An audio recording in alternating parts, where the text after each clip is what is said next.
So today we're talking about exponents and multiplication. It says draw a model to represent the polynomial. So we have x squared plus 2x plus 4. Now remember, if we don't see a number in front of x squared, that really means that there's a 1 there. So we should have 1 of the x squareds, which means it's a square. And then we should have 2, oops, I'm supposed to say x, 2 x's. Let me get rid of that.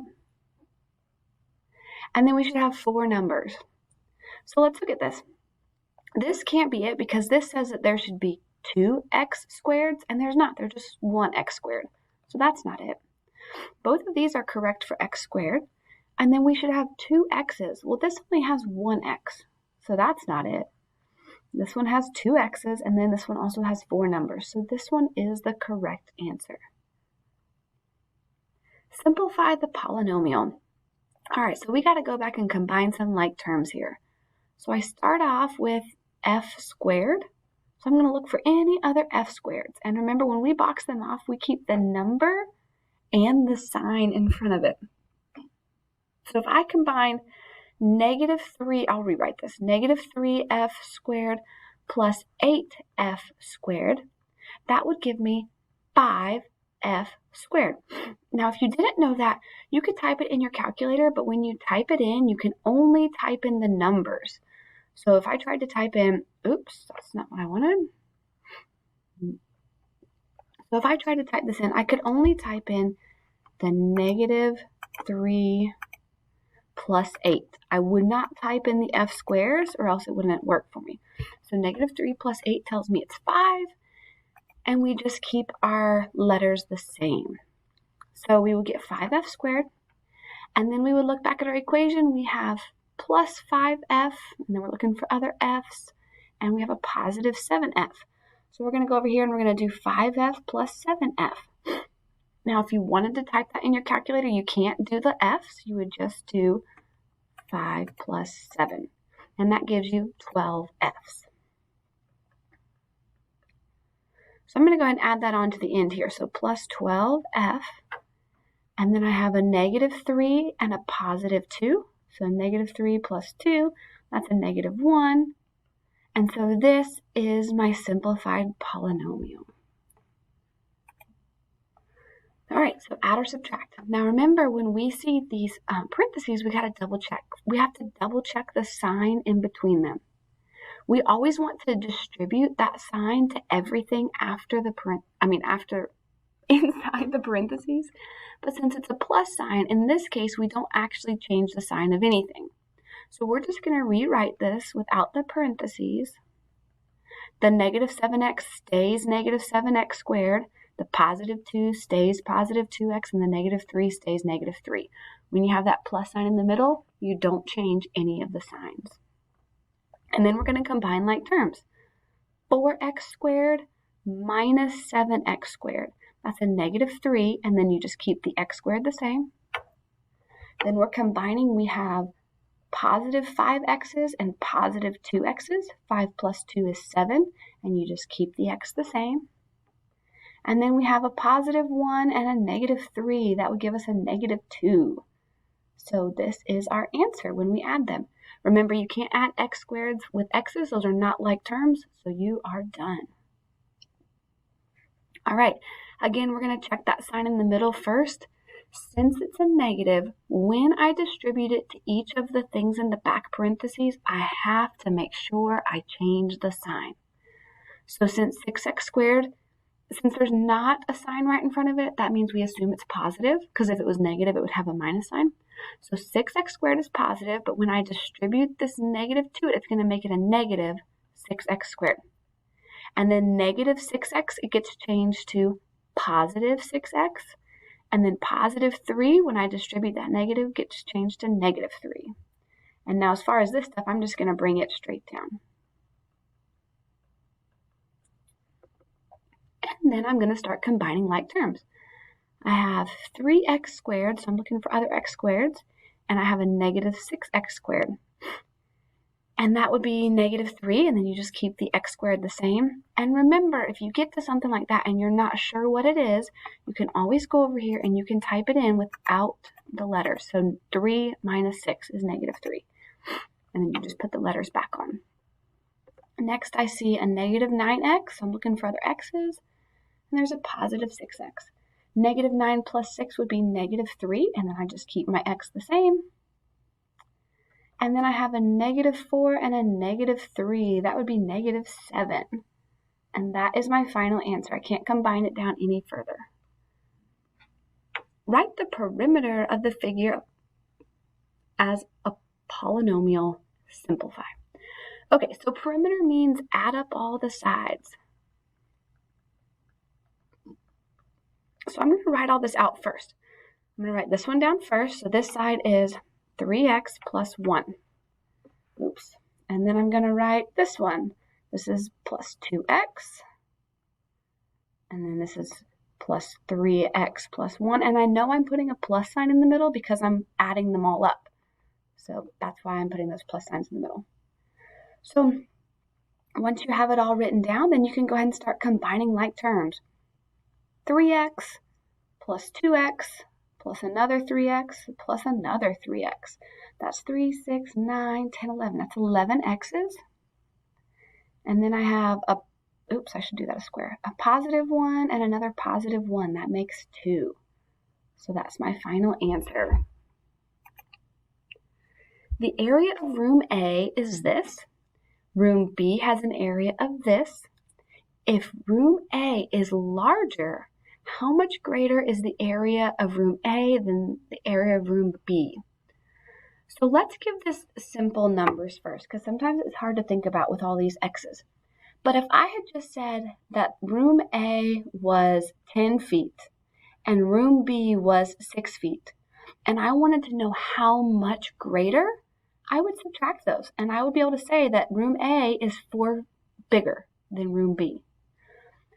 So that's what we're doing here. We're just doing it with letters. So what we're going to do is we're going to take room A, which was this, and we're going to subtract room B to figure out how much bigger it is. And so here's room B.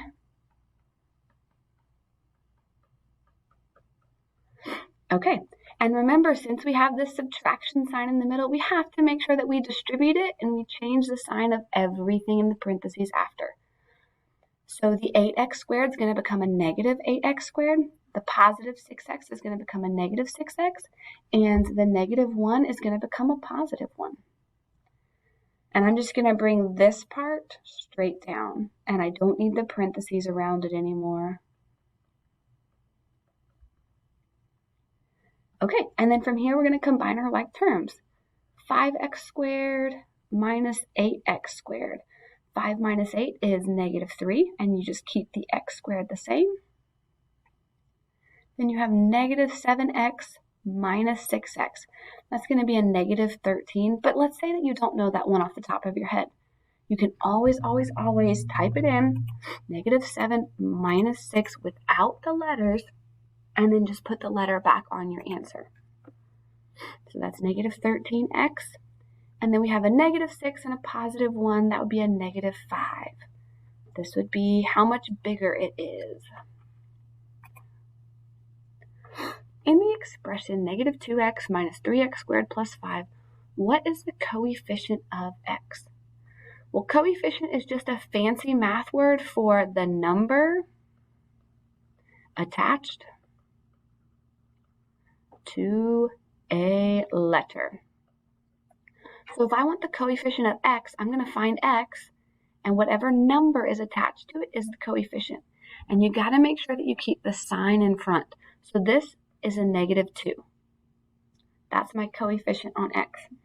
If it had said, what's the coefficient of x squared, it would be -3.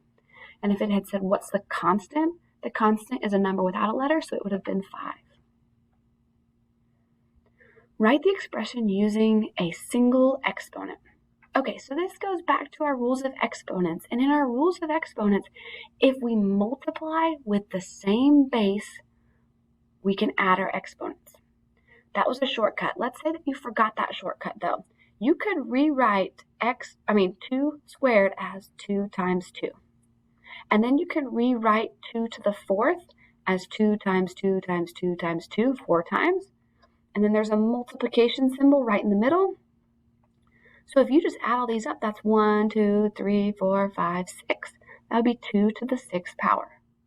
So you're always welcome to write them all out and then figure it out. But if you do remember the properties, it says if you multiply with the same base, you can keep the base the same and just add the exponents. So this would be 2 to the 6th power. Make sure you do not change the base. Note, this should not somehow become a 4. We're not doing 2 times 2. So don't change the base. The base stays the same. Write the expression using scientific notation. All right. There's a couple different ways to approach this problem, but I just want to remind you what this scientific notation means. So if you say 2.5 times 10 to the 4th, that means that you're taking 2.5 and you're moving that decimal 4 times. 1, 2, 3, 4. And anywhere you don't see a number, you put a 0. So 2.5 times 10 to the 4th is really 25,000. And if we look at this, 6 times 10 to the 3rd, since there's not a decimal, we know it's at the end. And then we would move it 3 times. 1, 2, 3. So 6 times 10 to the 3rd is really 6,000. And since they're pushed together, we know that we are multiplying those. So I'm going to go ahead and go to my calculator, and I'm going to do 25,000 times 6,000.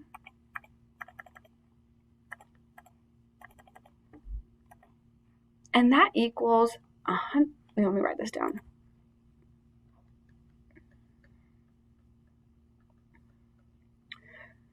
$150 million. 10,000. 150. Wait. Yeah. Okay. So I want to write that. I was just having a moment there.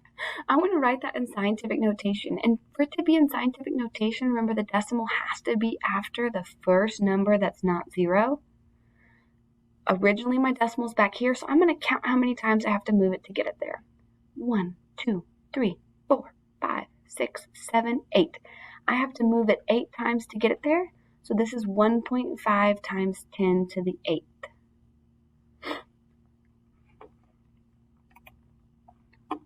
List 3 different ways to write 3 to the 13th as the product of 2 powers. Explain why all 3 of your expressions are equal to 3 to the 13th.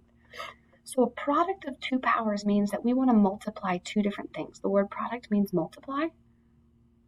So remember, if we're going to be taking this shortcut, we have to have the same base.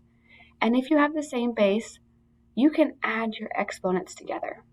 So 3 to the 10th times 3 to the 3rd, that would equal 3 to the 13th because 10 plus 3 is 13. Now you could do any combination of this as you want. You could do 3 to the 1 times 3 to the 12. You could do 3 to the 2 times 3 to the 11. Anything that where the bases are the same and the exponents add to 13 will work. So, I mean, there's tons of different options. You could do 3 to the 6th times 3 to the 7th. Just make sure that you show 3 different ones. And that's it. Good luck on your quiz.